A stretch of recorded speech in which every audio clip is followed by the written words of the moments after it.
बिस्मिल्लाहिर्रहमानिर्रहीम। Students, PRC 4 में हमारे पास आज का जो चैप्टर है जिसके हम MCQs जो है इंशाल्लाह सॉल्व करने जा रहे हैं, दैट इज़ डेप्रिसिएशन एक्सपेंस। बहुत सारे स्टूडेंट्स हैं जो है डेप्रिसिएशन के जो MCQs हैं उनके जो है रिक्वायरमेंट करी थी कि सर वो इसके कुछ MCQs जो है आप सॉल्व करके बताएं। और ये MCQ नंबर जो है मैं स्टार्ट ले रहा हूँ 31 से। A motor vehicle cost ₹4 lakh and it has expected residual value of 5 after 5 year of ₹40,000। तो कॉस्ट जो है आपके पास बच्चों 4 लाख थी। सैलवेज वैल्यू जो है आपके पास बच्चों, सैलवेज वैल्यू जो आपके पास थी 4 लाख जो है कॉस्ट थी बच्चों। सैलवेज वैल्यू जो है आपके पास 40,000 है। हमने सवाल पढ़ा है sum of the year digit में divide by sum of the year digit. तो लाइफ आपके पास 5 है तो 1 2 3 4 और 5 इन सब को ऐड कर देंगे। 1 + 2 3 3 + 3 6 10 और 15। तो नीचे सम ऑफ द ईयर डिजिट आ जाएगा। पहला साल है तो 5 पोस्ट करेंगे, डिसेंडिंग ऑर्डर में चलते हैं। तो ये पहले साल का डेप्रिसिएशन आ जाएगा बच्चों। लेकिन आपसे वो कैरिंग अमाउंट पूछ रहा है। कैरिंग अमाउंट मतलब होता है आपका net book value at the end of the year 2। अब जब आप दूसरे साल का डेप्रिसिएशन निकालोगे बच्चों तो आपको जो है कॉस्ट ऑफ एसेट में 4 लाख माइनस 40,000 डिवाइडेड बाय 15, और ये एसेट का दूसरा साल है तो 4 रखेंगे, अप्लाई करेंगे। तो अब आपके पास जो आंसर आएगा बच्चों ये आपके पास आ जाएगा, अगर आप देखें कैलकुलेट मैं करके देख रहा हूँ, 4 lakh minus 40,000 3,60,000 divided by 15 multiply by 4 gives you 96,000। 96,000 बच्चों डेप्रिसिएशन एक्सपेंस आ गया आपका ईयर 2 का। Cost as we know that cost जो है आपके पास 4 लाख थी। 4 लाख में से आप 96,000 ये दूसरे साल का हुआ, लेकिन ये सेकेंड ईयर के बाद का कह रहा है तो हमें पहले साल का भी डेप्रिसिएशन मालूम करना पड़ेगा बच्चों। तो 3,60,000 डिवाइड बाई 15 मल्टीप्लाई बाई 5। पहले साल का जो डेप्रिसिएशन था बच्चों 1,20,000 था, दूसरे साल का 96,000 था। तो 120 प्लस 96,000 हमने कर दिया, 2,16,000 आपका एक्यूमुलेटेड डेप्रिसिएशन आ गया 2 सालों का। मैं फिर रिपीट कर रहा हूँ, आपके पास 2,16,000 आ गया एक्यूमुलेटेड डेप्रिसिएशन 2 सालों का।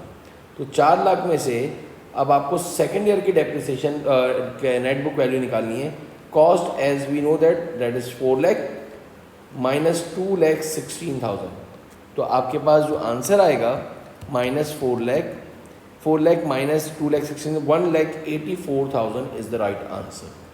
नेट बुक वैल्यू पूछे थे after second year, delta is the right answer.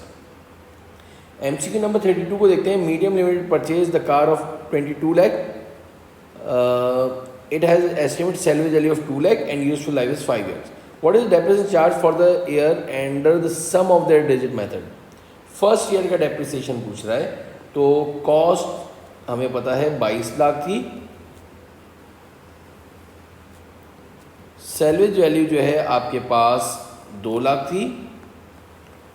इसमें भी यूजफुल लाइफ जो है 5 ईयर थी। 5 ईयर को सम करा तो हमने 15 आ गया, और मल्टीप्लाई बाय पहला साल है तो 5 रखेंगे बच्चों। तो 20 lakh divided by 15 multiply by 5 बच्चों। तो ये आपके पास आ गया 6,66,666.666 आ रहा है। तो इन्होंने राउंड ऑफ करके C charlie is the right answer. इसके बाद अगर देखें normal limited MCQ number 33, normal limited purchase a premise of 16 million with no salary value and useful life is 45 years। What is the depreciation charge for the 4th year under the sum of the year digit method. तो अब आप क्या करोगे बच्चों, याद रखिएगा cost आपके पास 16 million थी, सैलरी वैल्यू आपके पास नील थी, सम ऑफ द ईयर डिजिट जो है आपको निकालना पड़ेगा बेटा 45 है। आपसे 4th ईयर का पूछ रहा है, याद रखिएगा आपसे 4th ईयर का डेप्रिसिएशन पूछ रहा है। तो पहले साल आप 45 लगाओगे, दूसरे साल 44 लगाओगे, फिर 43 और देन 42, यानी 16 माइनस सैल्वेज वैल्यू आपके पास 0 थी बेटा, नो सैल्वेज वैल्यू। और अब आपको सिर्फ एक चीज़ निकालनी है, 45 जो है वो आपका sum of the year digit जो है आपको फाइंड आउट करना पड़ेगा कि sum of the year digit method में जो है डिजिट्स किस तरह से निकाले जाते हैं। तो इसमें जो है 1 प्लस n डिवाइड बाई 2 जो है मेरे ख्याल से आपके पास था। और वैसे अगर 1 से आप 45 ईयर्स तक गिनोगे तो आपका एक तरीका ये हो गया जिसमें आपका बहुत टाइम लगेगा, और दूसरा तरीक़ाकार ये है, एक छोटा इसका जो है फॉर्मूला भी होता है बच्चों, जो कि डेप्रिसिएशन के अंदर इन्होंने जो है आपके पास आपके जो है sum of the year digit के जो डिजिट्स निकालने का जो इन्होंने आपकी बीपीपी की आपकी जो आई कैप की स्टडी टेक्स्ट के अंदर जो ये एक्सप्लेनेशन जो लिखी हुई है चैप्टर की, उसमें मैं आपको दिखा भी दूँ कि ये चैप्टर में कहाँ पे लिखा हुआ है। Sum of the year digit की जो डिजिट्स फाइंड आउट करने हैं, सम ऑफ, तो आपके पास ये है, ये आ गया आपके पास n plus 1 divided by 2, n plus 1 n bracket n plus 1 divide by 2। तो इससे हम जो है 1 प्लस 45 रख के कर लेंगे n प्लस 1 डिवाइडेड बाई 2 से आपको सम करने की ज़रूरत नहीं है। अभी हम ये प्रूफ करके देख भी लेंगे तो आपको इजीली फाइंड आउट हो जाएगा।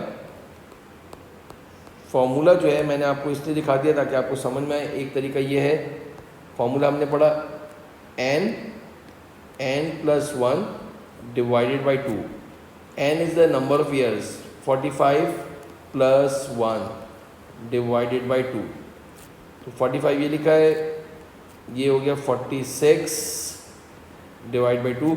45 को 46 से मल्टीप्लाई करो बच्चों और फिर डिवाइड बाई 2 कर दो। 45 मल्टीप्लाई बाय 46, 2070 डिवाइड बाई 2, 1035।